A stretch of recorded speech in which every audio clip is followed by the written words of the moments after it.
Yellow, yellow, yellow, yellow. Hello. Oh, you're a friendly bunch. How's everybody doing? Okay-ish. Do the other moderators not talk to you? Is it a bit strange? You're like, this is a two-way dialogue. It's weird, right? Okay, I'll stop. Hi also to those of you who are joining virtually. My name's Lovelda Vincenzi. I am going to be the moderator for this session, which is all about changing tides and different approaches to the ocean. It is no secret that climate and the ocean very intrinsically linked, and we are in the middle of what we know as a climate crisis. Hence why we're here at ChangeNOW. The thing is, there are multiple different approaches that we sometimes would want to take to a very big challenge. A challenge which is very multifaceted with various different ways of having a look at it. Therefore, in this session, rather than look at a single approach to the ocean, what we intend to do is bring you three distinctly different approaches to the ocean.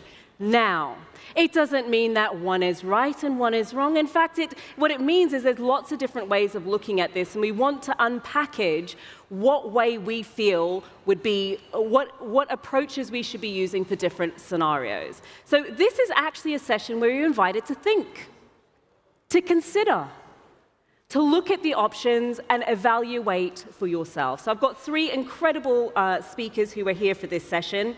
Our first keynote is going to start by outlining an incredibly disruptive approach to the ocean. He's had an environmental career that has spanned over 30 years at the intersection of policy and works with tropical forests, high deserts, temperate rainforests, and done extensive work through global oceans. So no stranger to this particular issue.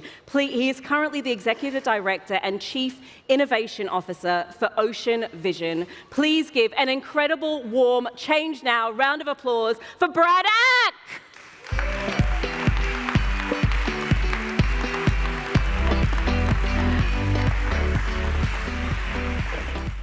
Thank you for that lovely introduction, and good afternoon, everybody. I'm Brad Ack, Executive Director of Ocean Visions.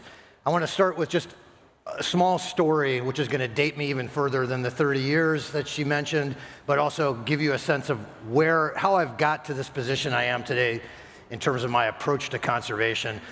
I was in graduate school in the late 80s, and climate change was just starting to become sort of understood, better and better understood. It was clearly well understood by scientists, but people like me in the policy and conservation sciences arena were starting to get an understanding that climate change was this big looming issue out there, but yet it hadn't quite materialized.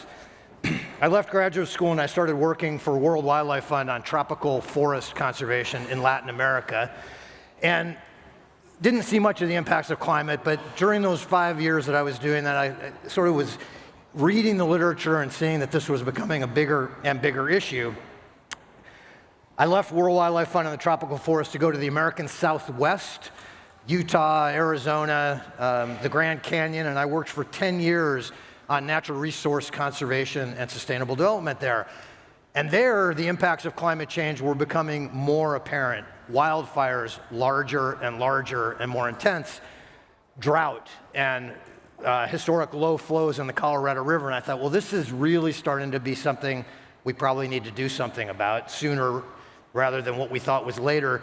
And then I transitioned into the ocean space. I moved to the Puget Sound region of Seattle and Washington State and was responsible for helping to restore the Puget Sound, which is a giant inland sea, not totally unlike the Mediterranean.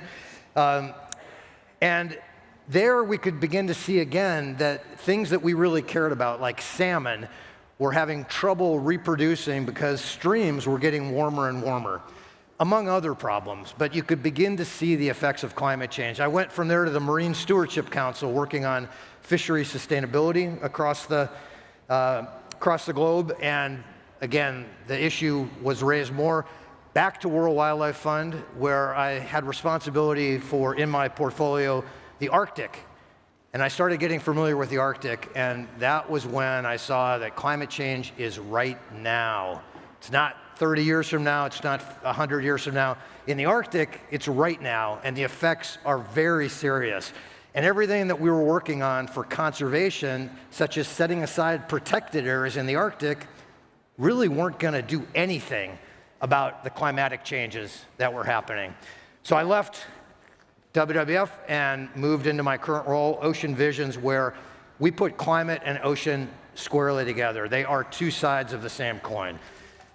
So it's not a secret that the climate crisis is now, but when you have people like the Secretary General of the United Nations calling it a code red for humanity, we should probably all listen to that, right? This is not a radical, activist on the climate front. This is the Secretary General of the UN. What is less understood is that the climate crisis, sorry, I think I missed a slide. No, it must be lost. The climate crisis is an ocean crisis.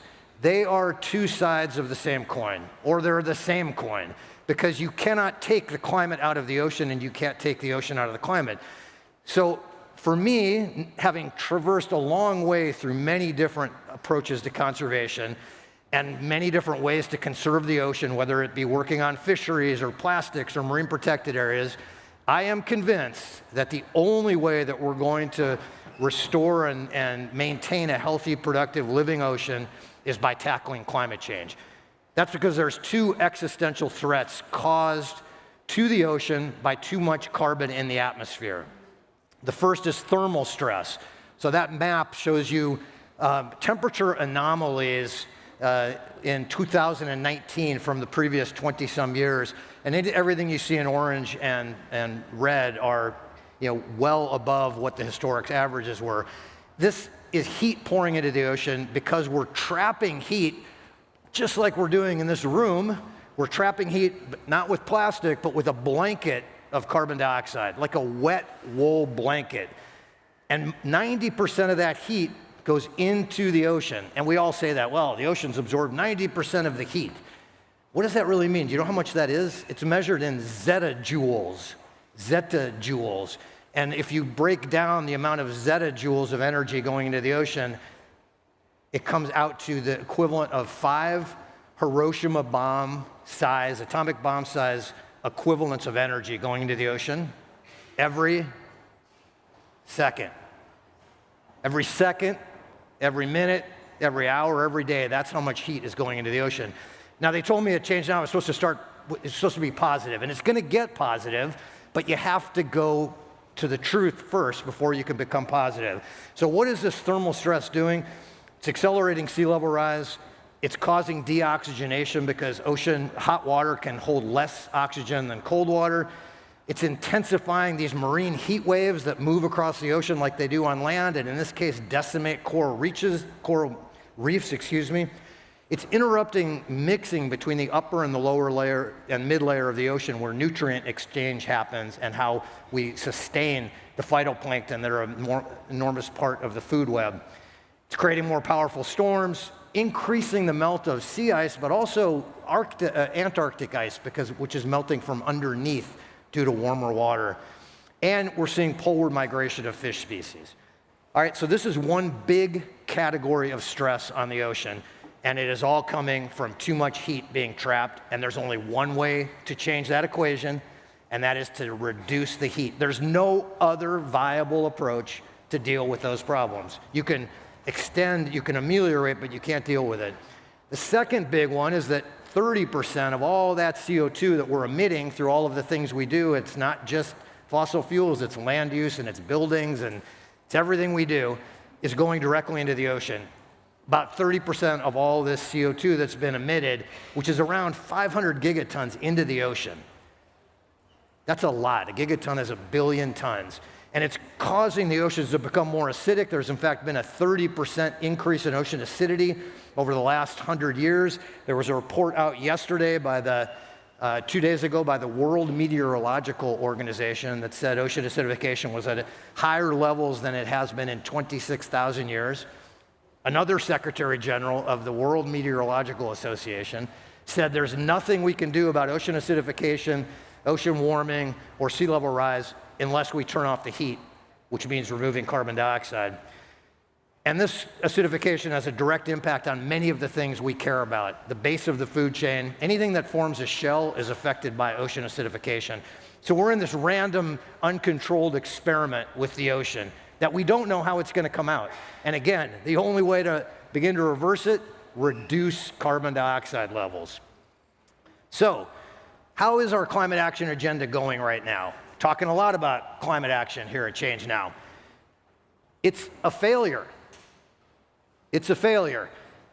There's no other way to put it. This is a graph of emissions alongside international agreements to reduce emissions. Every time we have an international agreement to reduce emissions, the most famous one being right here in this lovely city, emissions go up. If you look at the BP Statistical Review of World Energy, again, another non-activist source, British Petroleum, actually I think they're called Beyond Petroleum now, their statistical review for 2020, published in 2021, showed investments in fossil fuels still going up. 83% of all of our global energy still coming from fossils. And if you take out nuclear, which is considered renewable, 5.7% of our total energy mix is renewable. This is after how many years of saying we need to transition, right? So by my estimation, this is a failure. We need a new agenda. We need change now for the climate agenda. And here's what I would propose to you is that new agenda. It's 3 R's, so it's easy to remember. Reduce is the first one, what we've been talking about for 40 years, which we have failed so far to do. So now we need to add 2 more R's, remove and repair. I'm going to talk more about remove than repair, but I want to just say all 3 of these are really important. Removal is cleaning up that legacy carbon pollution that is in the environment. 2,000 gigatons have been emitted since the Industrial Revolution. 2,000 billion tons, 2 trillion tons. It's a lot. We got to clean some of it up. It's like when it gets really hot here, if we could poke holes in that, it would be a lot cooler. Or if we could lessen the width of that plastic, it would be cooler. But if we add plastic to it, it's going to get hotter. It's the exact same thing in the atmosphere. But we're probably not going to cool the planet in time to save a lot of things that we care about unless we intervene. And that's the 3rd part of the agenda, which is repair. We have to keep key parts of the system functioning. It's like keeping parts of, it's like what we do with COVID. We put people on breathers so that their organs will keep working while their body battles the virus. It's the same thing. We need to put coral reefs on ventilators. We need to put Arctic ice on ventilators. We need to put permafrost on a ventilator. So this is a new agenda for the climate and for conservation, and is the agenda for the 21st century. And there's an enormous opportunity for innovation and creativity and ingenuity. And I'll just tell you quickly that all of our climate agenda is also based on a 1.5 degree target. That's not a science target. That's a political science target. The scientists told us 25 years ago that 350 parts per million was the safe level of CO2. We blew through that quite some time ago. We're at 412. 1.2 right now is dangerously unsafe for millions and millions of people, and it's not safe for the ocean. And there are these things called positive feedback loops that actually drive more change as the planet warms. So if permafrost begins to melt faster, thaw faster, we're going to see an increased release of greenhouse gas. So the point being, let's do better than 1.5. Let's go back. Let's restore the climate, which we can only do by removing. And again, just quickly, net zero won't cool the planet. When we get to net zero in 2050, should we be that lucky if we're on our current trajectory, the planet will be at a higher level of temperature now, and it will keep getting worse because of these positive feedback loops. So to cool the planet, we only have 2 choices: remove carbon dioxide or use solar radiation management to reflect sunlight. We're probably going to end up doing both of them. Spoiler alert, we're definitely going to do carbon removal. We're in it now. There was a presentation earlier today, I believe, by Climeworks that has a big plant to capture carbon directly out of the air. They just got a $600 million investment. But what about the ocean? Now we're going to get to the more positive part. The ocean holds about 50 times more carbon in the deep than we have in the atmosphere. 50 times more. So imagine if we increased that by 1% to 51%. Then we would solve our carbon problem. Now, I'm not saying that we can do that easily, but you can see the math that the potential is there. There is an enormous amount of carbon in the deep ocean, and there are pumps, biological pumps and carbonate pumps that the ocean has been using for eons, millennia, to cycle carbon and put it in the deep ocean. The question is, can we mimic those pathways, biomimicry, or can we mimic those geologic pathways?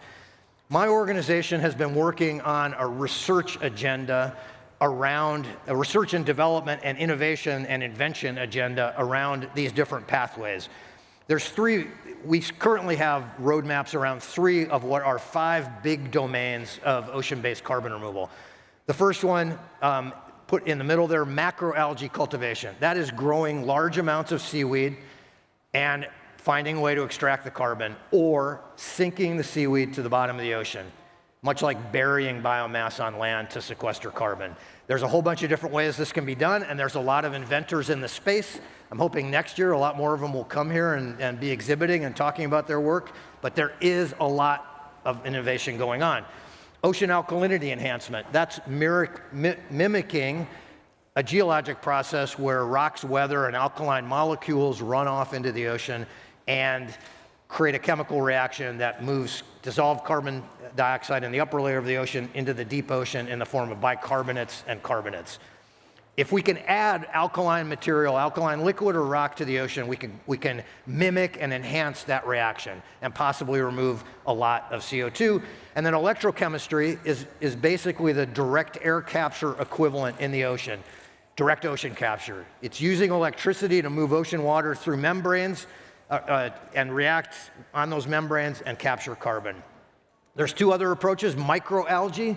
Many of you may have heard of ocean iron fertilization. It's sort of the most well-known of these approaches. We're working on a roadmap right now on that topic. And then there's blue carbon ecosystems, which are wonderful for a variety of reasons, but don't really have the capacity that these other approaches have. So before I do the third pillar, so there is a lot of innovation in this space. There are people, there are dozens, maybe hundreds of companies, early stage companies. There's investment funds. A $900 million advanced market commitment fund was announced a couple of weeks ago by Meta and Alphabet and a bunch of companies to buy carbon once it's available. So they put $900 million on the table and said, figure out how to deliver carbon and we'll buy it. And there's other cases like that. So this is a great growth field for people who want to help save the climate and the ocean. We need to clean up the mess. We have to. We cannot get out of this crisis simply by reducing our emissions gradually towards 2050. We can't. It's just going to get worse, and all you have to do is look at reports from the IPCC, WMO, or many other reputable bodies. While we are employing these things to cool the planet, we need this third component, repair. We have to keep key components of the system functioning. Now, this is farther out there. This is science fiction right now, but hopefully we're going to turn it into reality at some point. But there are people talking about these things. So, for example, there's a group called ICE 911. I think they might have changed their name. They are working on ways to restore Arctic ice. Now, you can't permanently restore it until you turn off the heat, but if you can build it every year in the winter, there will be more of it to melt in the summer, and there will be more albedo effect, meaning more sunlight reflected, and you will have a positive climate impact. 30% of all the temperature increase we've experienced so far has been a result of losing Arctic ice and that reflectivity, and all the heat that's been absorbed into what used to be an ice sheet and now is the ocean.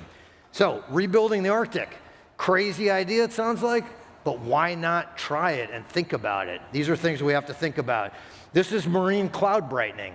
This is using technologies like what they use to make snow on the back of ships to create low-lying marine clouds that reflect sunlight. This particularly could be useful for coral reefs as they're experiencing periods of bleaching. Again, it's not a fix, but it's keeping those reefs alive, because once they die, they don't come back. And then Lastly, and then this is not lastly, just the last one I'm going to mention, there's a whole lot of different ideas around how to restore or how to bolster up the Thwaites ice sheet in Antarctica, which, if it goes, will have a dramatic impact on sea level rise. So my question is, can we afford not to try these things? Can we take the risk? Are we willing to take the risk as a society that this approach that has failed us for 40 years and is moving slowly, can we really take the risk that it's going to work? Or is it worth hedging our bets, placing money on some other items that might help us weather this peak of heat that's coming? And if we don't bend it, none of my conversation will matter. But if we don't bend it in time, the ocean will suffer greatly, as will humans. There's a famous quote by climate leader Bill McKibben, who says, in the fight against dangerous climate change, arriving late is the exact same as losing. So time is of the essence. So can we use the power of the ocean to repair the ocean and the climate? I would say, I hope so, and come join us on this mission. There's room for everybody. Thank you very much.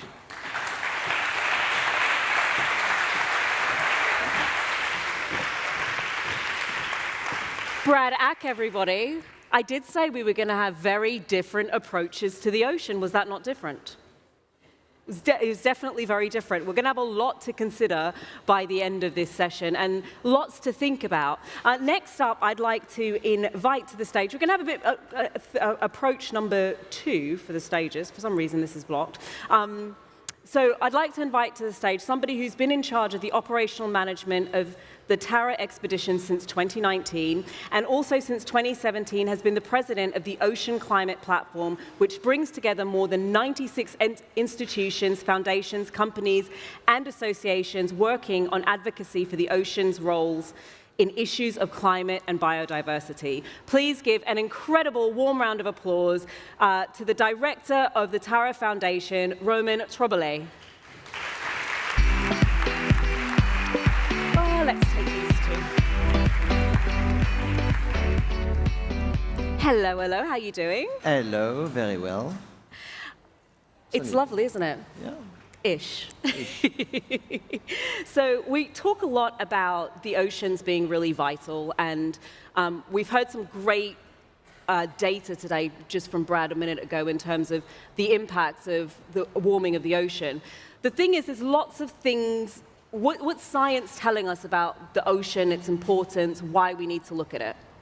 I think this is pretty, what you just show is pretty obvious. I mean, there is an emergency on the climate issues for the ocean. There is, in fact, there's a cocktail of issues, a cocktail of stresses that is affecting the ocean today, and the science is showing us since 40 years now the IPCC impacts on the climate change on the planet, as well on the ocean.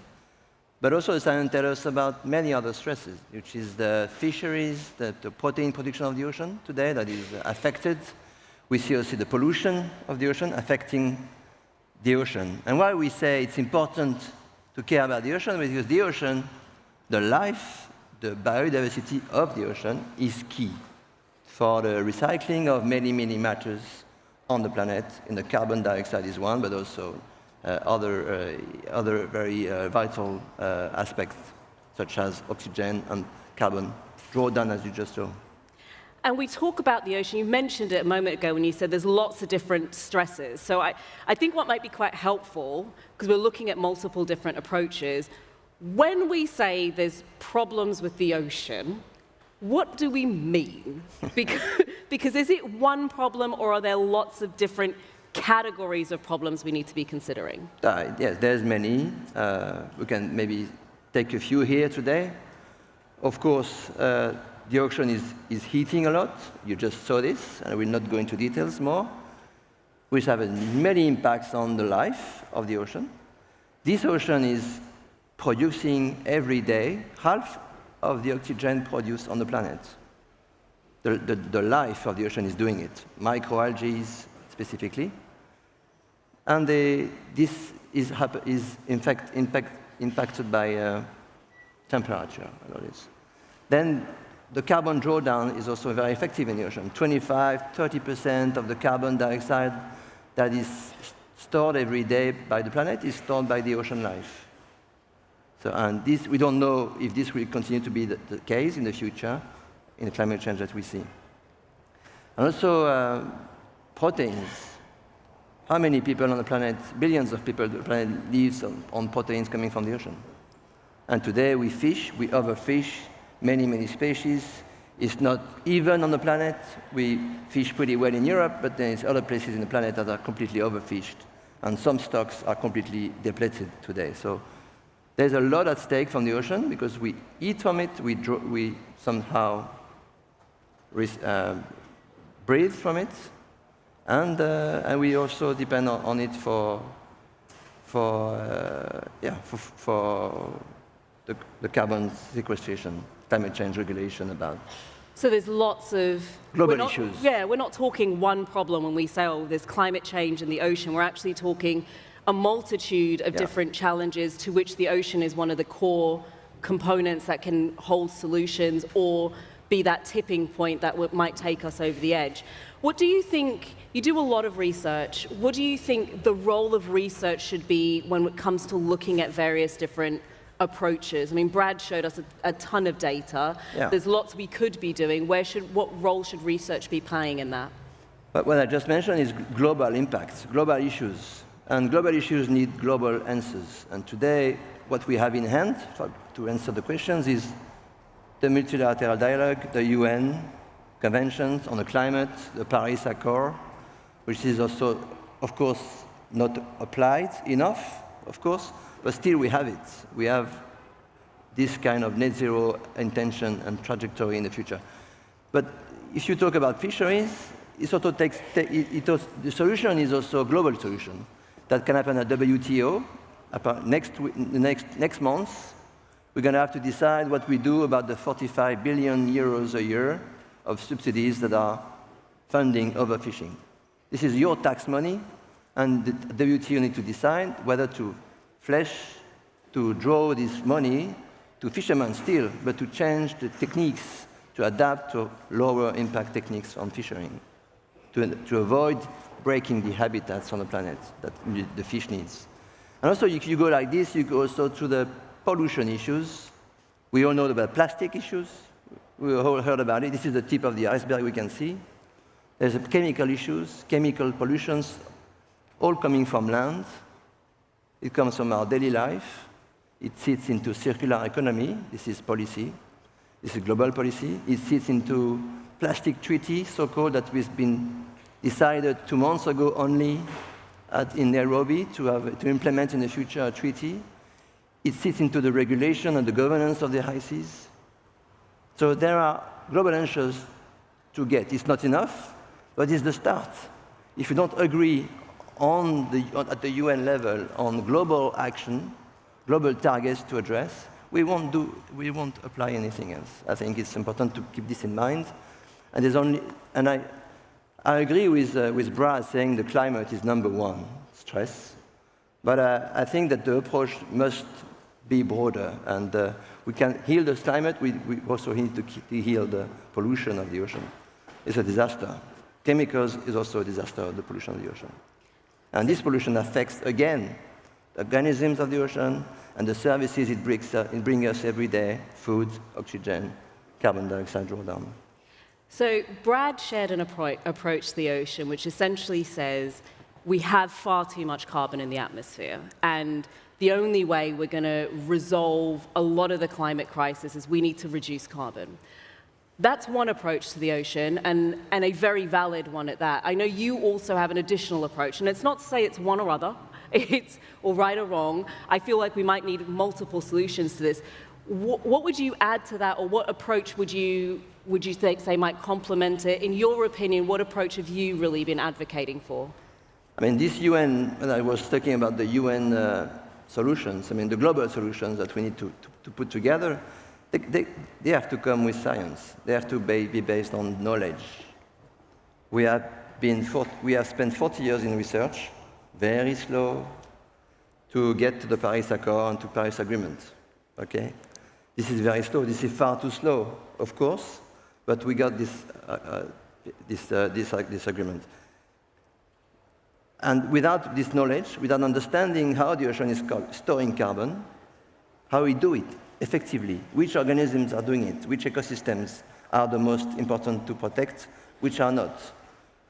When you are a disease person, the medical research starts to understand the disease first and then to try to find the drug. So we really need to tap into this knowledge of the ocean. We don't know very much. I mean, my group, my foundation, with the scientists involved in the foundation, everywhere we are at SeaShepherd as I speak, Tara is in Namibia, in the Benguela current offshore, doing research on ecosystems. And half of what we bring to the surface is unknown to mankind. So there's so much to understand. And in the meantime, there's so much to do right away to protect, to stop overfishing, to stop this carbon dioxide uptake, of course. So it's a bit of both. You're saying, well, what we need is, we have some research, we should be using that research to implement solutions right now, but we also need more understanding of what the problems and the challenges are. Yeah, and this research has to be done not only by the rich countries, because we have a view as France and the OECD and maybe the G7 countries, they go at sea, they do research, climate research all over the place. They have ideas of what to do, they have an understanding of what they do, but which is not completely trusted by other countries who have no scientists, who have no means to do all this research. So how can we, I think this is something very important to understand, so how can we share the knowledge? How can we take with us scientists from 1,000 countries, take them into the lab, teach them how to understand better, so they have their own way of understanding.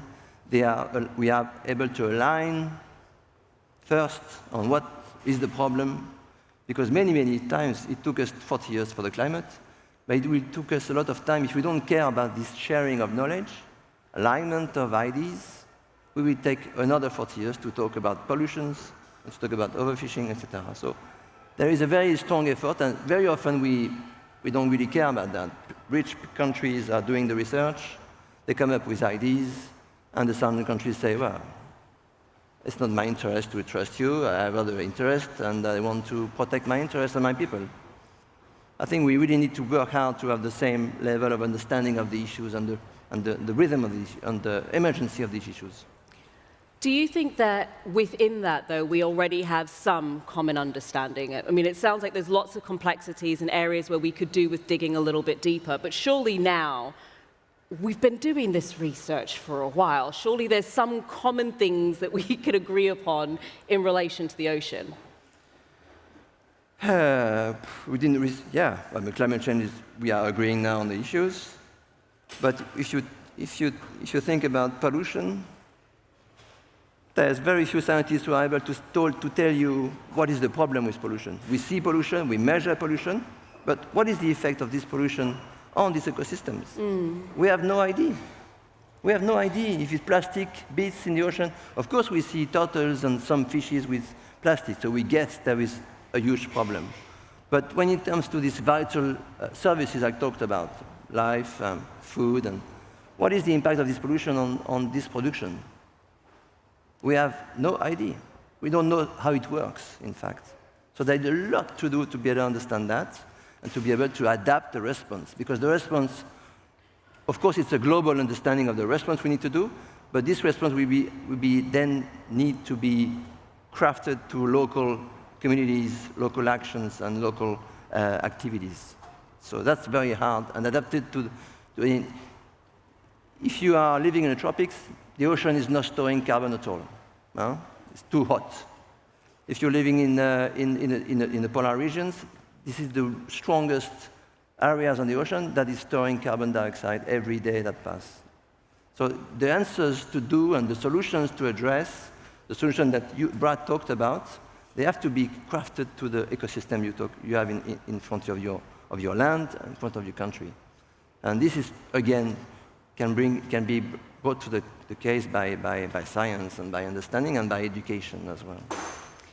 So what you're saying is, because the ocean does different things depending on the climate, we can't take one approach necessarily and apply it in the same. It's not like I don't know, like, I'm trying to think of an analogy and it's not coming to me, but we can't simply take one single approach and go, let's just put it across the whole thing and it's going to fix it. No, it's almost like we've got different materials under here and they all need we need to understand what's happening to understand where's an approach going to be most effective. Yeah. Yeah, of course. And what I would like to add is that I lose myself. Go again. Say again. So what you're saying is we need different approaches for different biochemistries and different parts of the ocean. It's not, we can't take one approach and say, well, that's a great approach. Let's just apply it everywhere and scale it up. No, the ocean is like us. We are all different. And so everything on the planet is different. But we need to agree on targets and what is to be done at the global scale. If we don't agree on that, we cannot agree between 5-10 countries that are managing the area, some in the Gulf of Guinea. There are 20 countries dealing with the area. They have to run this and govern this, and they have to be agreed to have the global targets all shared. That's a must. So let's say we have the target shared, and then we have loads of potential approaches we could put to the ocean, loads of different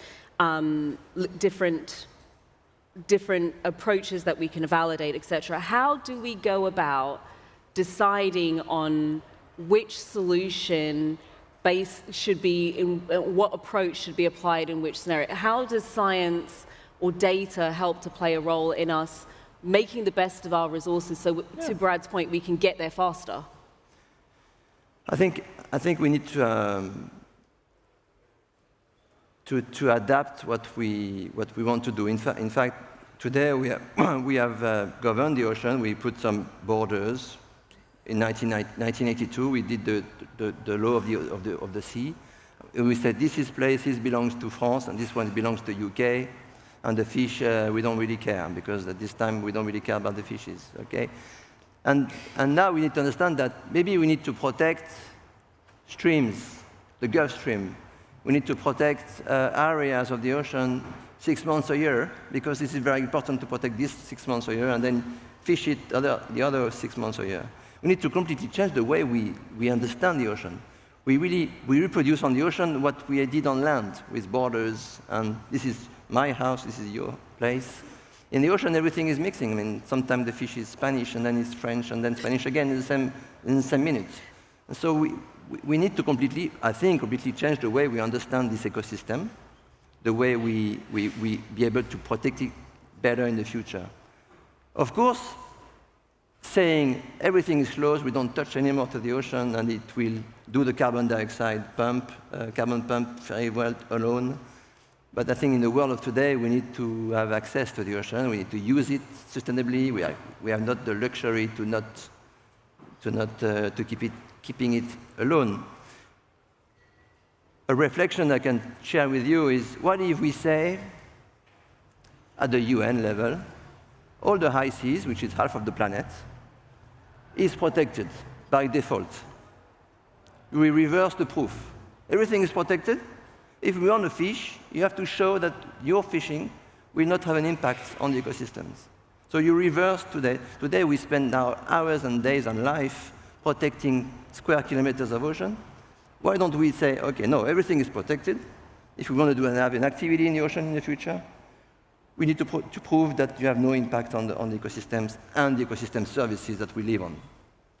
This is a completely, it's a kind of a shock for the UN, of course, but at least it makes people thinking about solutions and change the pace and think outside of the box, for instance. You could even think, why don't we fish, we calculate the fishing stocks by weight. Why don't we count the fishing quotas by numbers of fish? We say, fisherman, you can fish 1,000 fish only today. They will go for big fishes, mature fishes that are reproduced already, and then in this way they may protect, the ecosystem will be protected better. Today we do the weight, so you take small fishes, big fishes, you don't really care, and you destroy the whole food chain and the whole ecosystem development. So all these kind of things has to be discussed is policy ideas. But I think there are good ideas to trigger discussion and to trigger passion sometimes as well from both sides of the burden. So if you were going to summarize the approach that you think that we should take, I'm hearing there's something driven by science and data that helps us to understand where to apply different things. There's something driven and by policy to understand how do we change the way that we're even engaging with the ocean so that we're engaging in a more systematic way. But if you were to describe it and say, look, my approach would be, here's how I think we should approach the ocean. There's multiple different problems. Here's what the science is telling us. This is what we need. Small question. Small question, yeah. Nice question. I think it's always the same. There's no one solution. And I think today you're going to hear about me, about Brad, about maybe Paul Watson afterwards. There are many things that we need to put together to get answers. But I really feel that I really trust the global policy level. I think it's the way we're going to be at scale, so what needs to be done. But we can't do it without any facts and shared science. So we need to share this science with the people, with the scientists that are involved in every country. We need to get this consensus of what it takes time. And then the most important and the hardest thing to do is enforcement. How do you enforce the law that will be taken?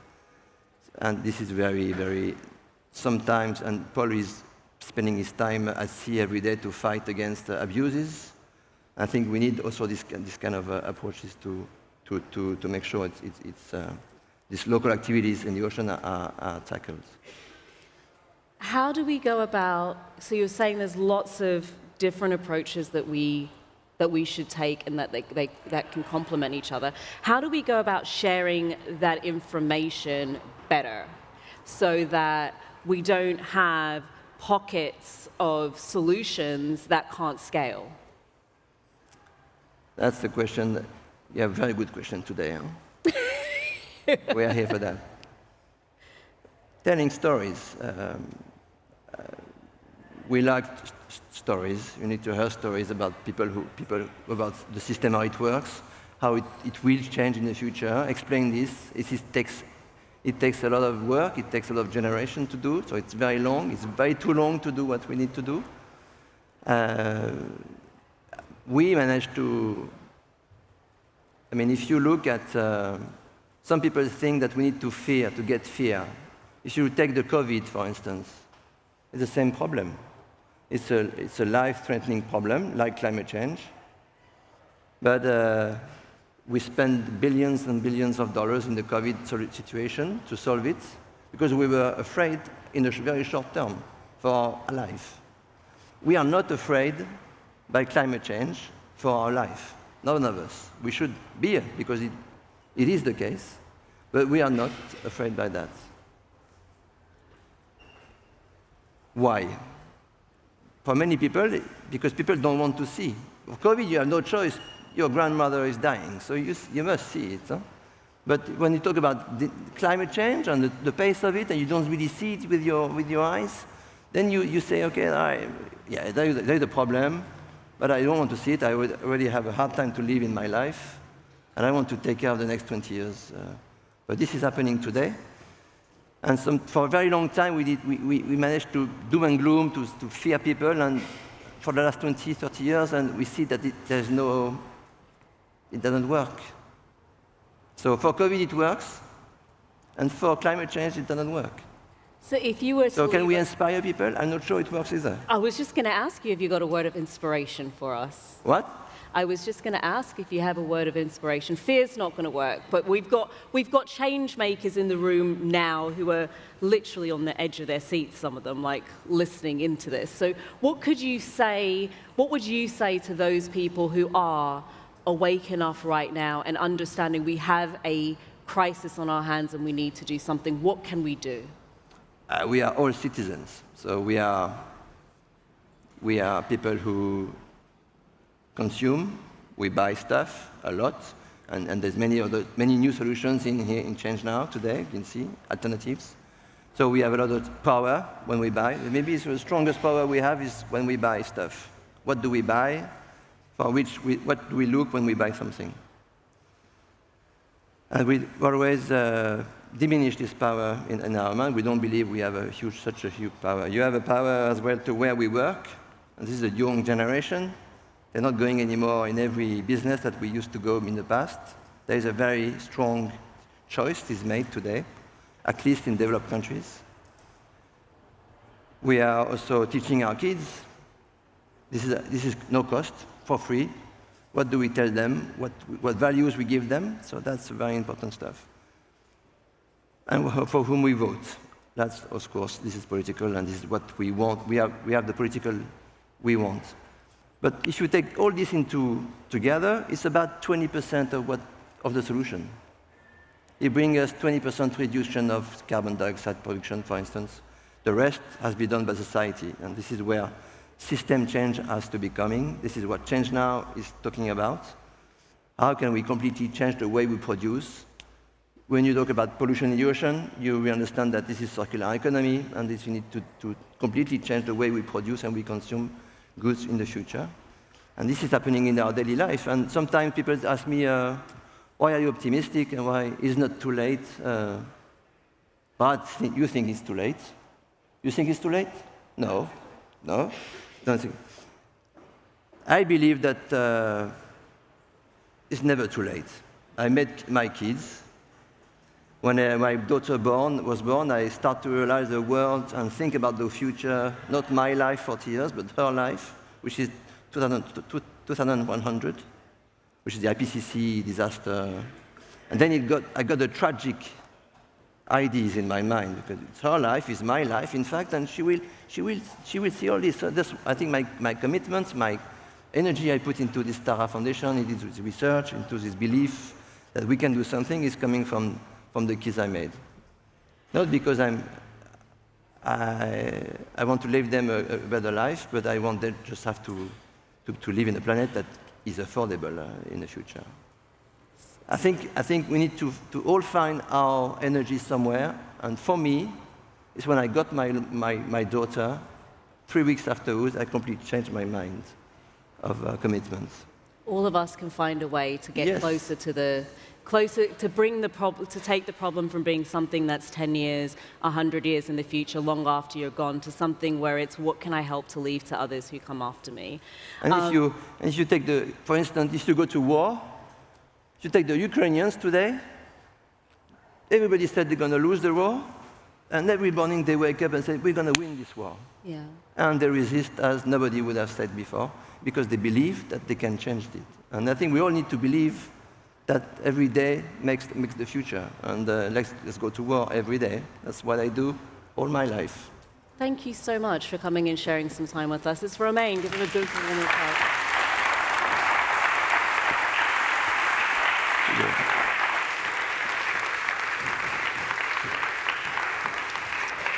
So, I promised you 3 approaches. We've heard 2. The first approach, we need to take the carbon out of the air, reduce the temperatures, sink it to the bottom of the ocean. The second approach, we need to think about the system end to end. What are the policies? How are we looking at things from beginning to end? Approach number 2. Now time for approach number 3. Now for a whole new perspective that's quite different, yet complementary to many of the approaches that have already been shared. Its goal is the same of all the other approaches: to preserve marine biodiversity, to preserve our climate. Next up, we've got the multi-award-winning marine life conservationist and environmental activist, one of the founding members and directors of Greenpeace. And in 1977, he left Greenpeace and founded SeaShepherd Conservation Society, which creates sanctuaries to allow time for nature to restore itself. Joining us remotely, please welcome Captain Paul Watson.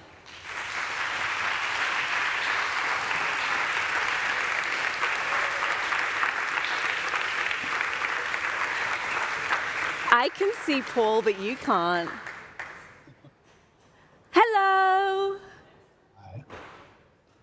Just a bit. Here we go. We're almost there. We're almost there. Let's see. Ta-da! No, your camera needs to go up a tad. There we go. Okay, got it. We got you. How are you doing?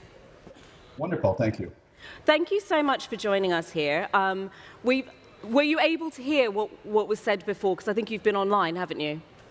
Yes, I heard. Wonderful. We've heard two very distinct approaches to serving the crisis of the ocean. But before we dive into their perspectives, it would be really interesting to hear from you what you feel are the biggest contributors. Because as we were just speaking to Romain earlier, it's not just let's just talk ocean and that's everything. Actually, it means multiple different things. From your perspective, what do you see as the biggest contributor and the challenges that we're facing? I think the biggest problem is our way of viewing nature, our way of looking at this planet. We look at it from an anthropocentric point of view. It's all about us. It's all created for us. Nothing else matters, and that's the problem. And what we're doing is we're killing the engineers on this planet, all of those species that make it possible for us to live here. Since 1950, there's been a 40% diminishment in phytoplankton in the ocean. Phytoplankton, if phytoplankton disappears, we all die. We don't live on this planet without phytoplankton. It produces up to 70% of the oxygen we breathe. It sequesters enormous amounts of carbon.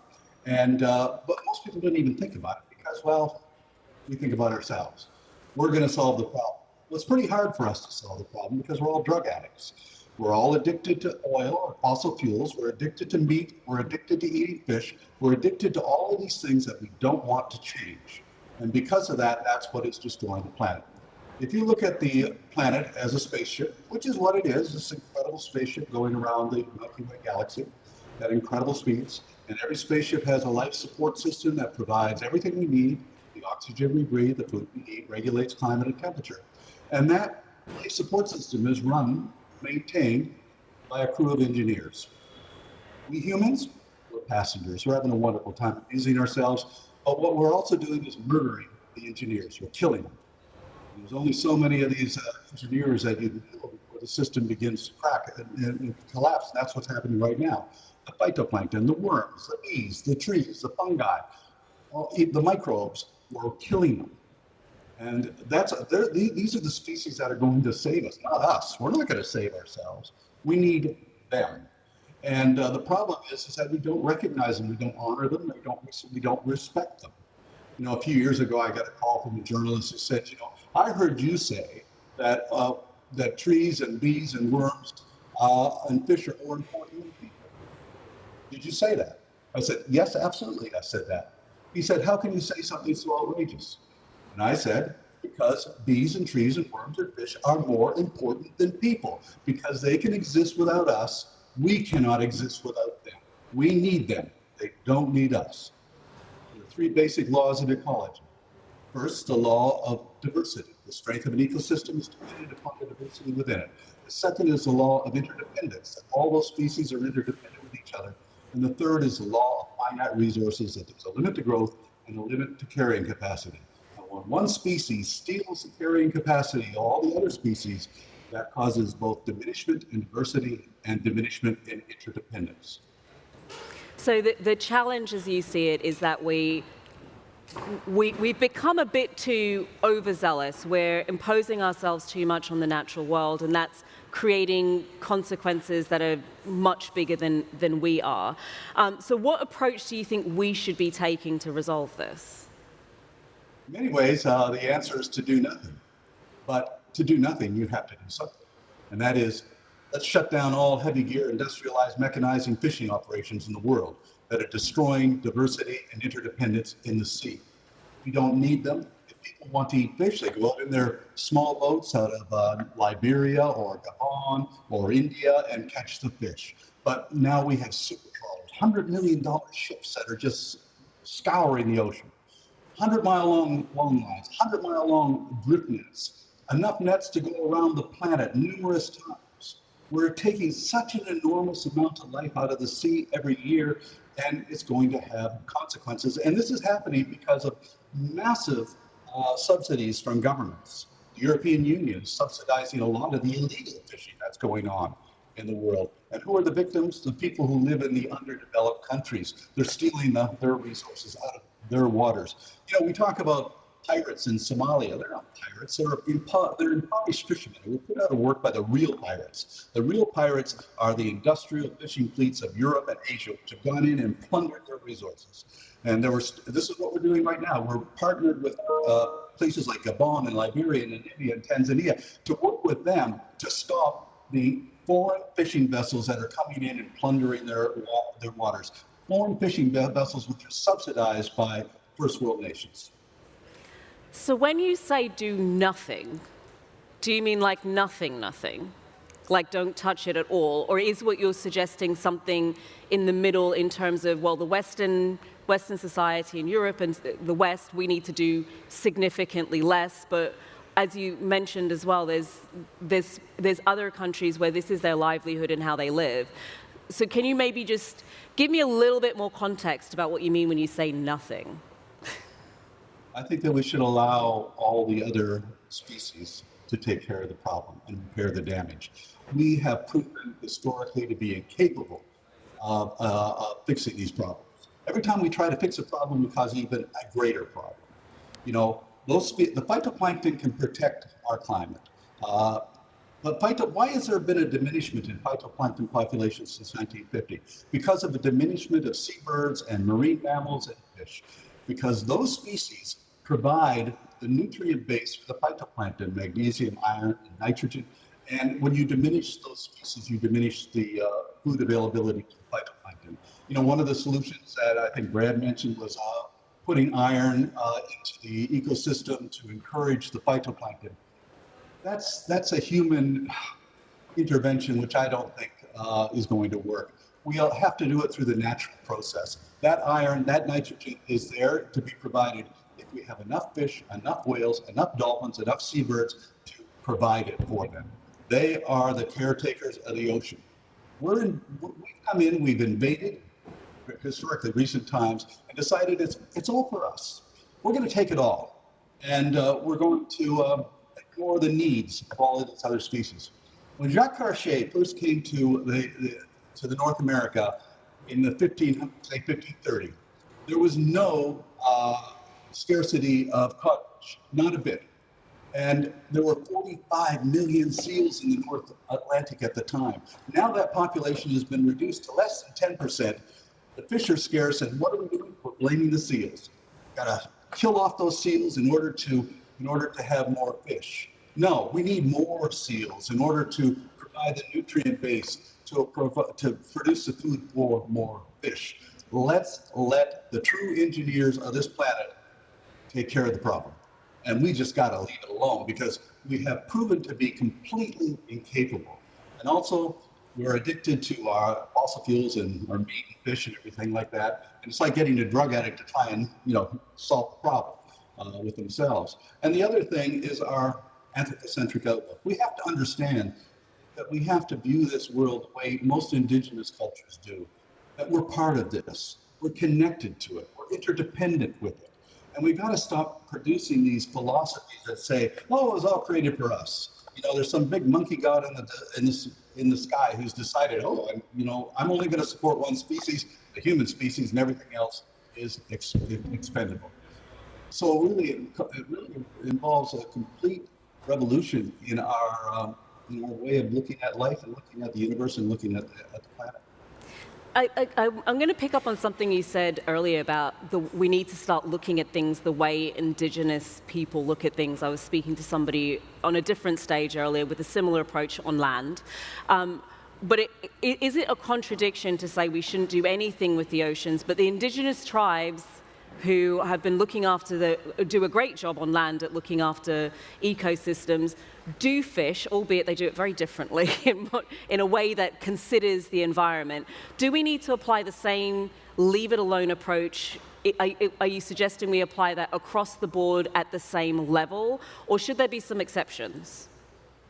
Well, no, they're not part of the problem.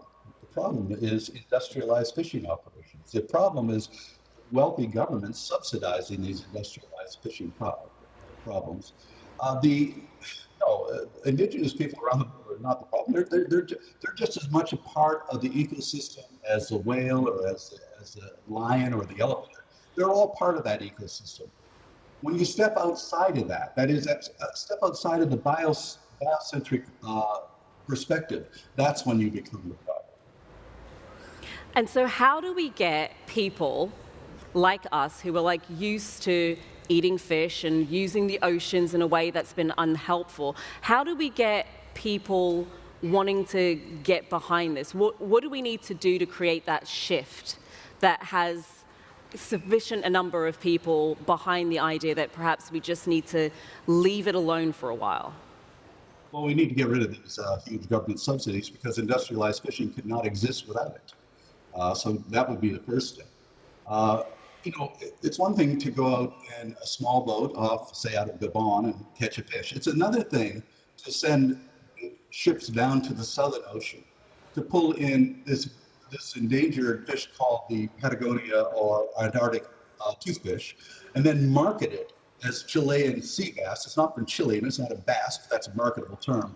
And that fish is taken from the Southern Ocean and is flown tens of thousands of miles around the world to be served in restaurants in New York and London and Paris, and that we can do without. That isn't going to threaten anybody's life at all. We don't need it. And so that is where our addiction is.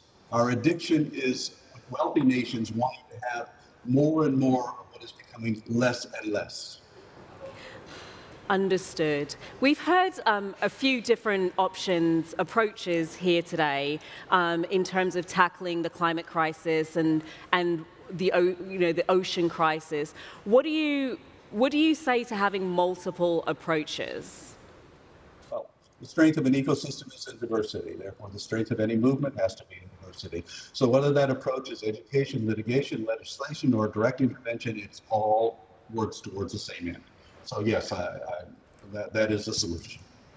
The more the merrier, the more approaches, the better. And what do you think, what do you say to the role of, we heard a lot earlier from Romain with science and data. What do you think the role of science and data is in helping to move things forward quicker so we can actually, we're already behind the 8 ball.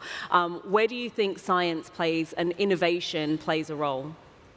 Well, I think science is very important. I mean, learning, having knowledge, knowing exactly how these systems work and what we can do, that's all very important. But again, I think that the solution can be found through indigenous cultures, indigenous philosophies. I mean, in the west coast of Canada, for example, all we have to do is listen to the indigenous communities, the First Nations communities. They managed to maintain healthy fish populations for thousands of years. And in the last few hundred years, we've destroyed it. So we're the problem, they're not the problem. And so I think we should start learning the lessons from people who have a long, long history of knowing how to work with nature and how to not destroy it. So there's a balance between people and nature. I had an interesting conversation earlier on today where we were talking about climate injustice and the difference between the power of how we capture those insights from people from indigenous backgrounds. Do you have a particular approach that you found has worked quite well to support you in capturing that information so that we can start to get the biodiversity that we need back in our oceans?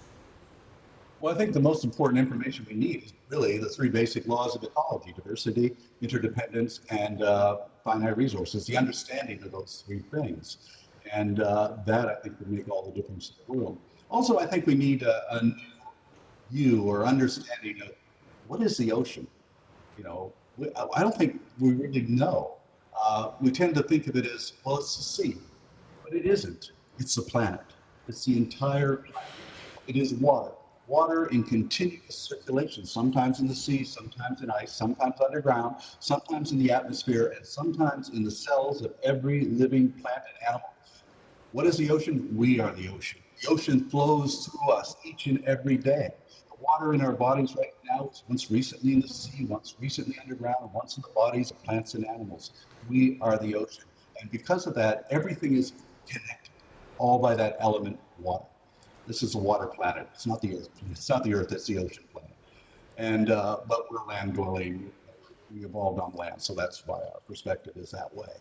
But I think that would be a good way of viewing this, to understand that we are the ocean, and this is really about saving ourselves. I love that. It's really about saving ourselves. We've been unpacking some really big issues, very complex issues, very interconnected issues today, and ones that have big consequences if they're not addressed. And I think it's very easy to listen to it and think, oh my gosh, it's so big, it's so difficult, where do we start, how do we do this?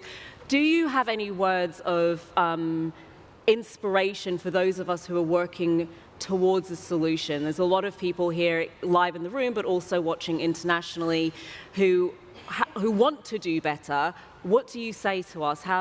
Do you have any words of inspiration? In the face of a seemingly impossible problem, I think that what we have to do is find the impossible solution. That impossible solution can be found through the application of passion, imagination. In 1972, the very idea that Nelson Mandela would be the future president of South Africa was unthinkable and impossible. And yet the impossible became possible. And I think that that applies to pretty much everything, really. And also, one advice is to not be pessimistic, not be depressed about the situation. Many years ago, I had the opportunity to serve as a medic with the American Indian movement during the occupation of Wounded Knee in South Dakota. And we were surrounded by federal officers shooting 20,000 rounds a night. They killed 2, wounded 46. And I went to Russell Means, the leader of the American Indian movement at the time, and I said, we don't have any hope of winning. The odds here are against us. Why are we here? And he told me something which has stayed with me for the rest of my life. He said, well, we're not concerned about winning or losing. We're not concerned about the odds against us. We're here because this is the right place to be, the right time to do it, and the right thing to do. Don't worry about the future. Focus on the present. What you do in the present will define what the future will be. And that's all we really can do. That's where our power is. We have to work in the present to define what the future will be. But we have no control over the future, only the present. Beautiful words. Thank you so much for joining us, and thanks for your wisdom. That was Captain Paul Watson.